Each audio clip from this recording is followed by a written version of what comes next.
चटनी बनके बिल्कुल रेडी हो चुकी है। इसको ज़रूर ट्राई कीजिएगा।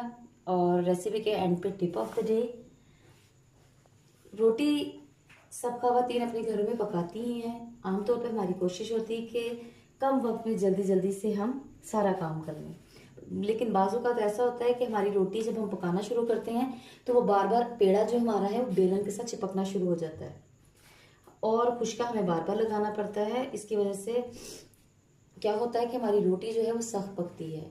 इसकी वजह यह है कि जो हमारा आटा होता है उसमें नमी होती है, जिसकी वजह से वो बेलन से बार बार चिपकता है। तो हमने करना ये है कि रोटी पकाने से पहले आप बेलन को लेके आग पे हल्का सा सेक दें, चलाना नहीं है, बस हल्का हल्का सा सेक देना है ताकि बेलन में जो नमी है वो ख़त्म हो जाए। और जब हम रोटी पकाएंगे तो हमारा जो बेलन है उसके साथ पेड़ा बिल्कुल नहीं चिपकेगा और हमें बार बार खुश्का नहीं यूज़ करना पड़ेगा और हमारी रोटी भी नरम पकेगी।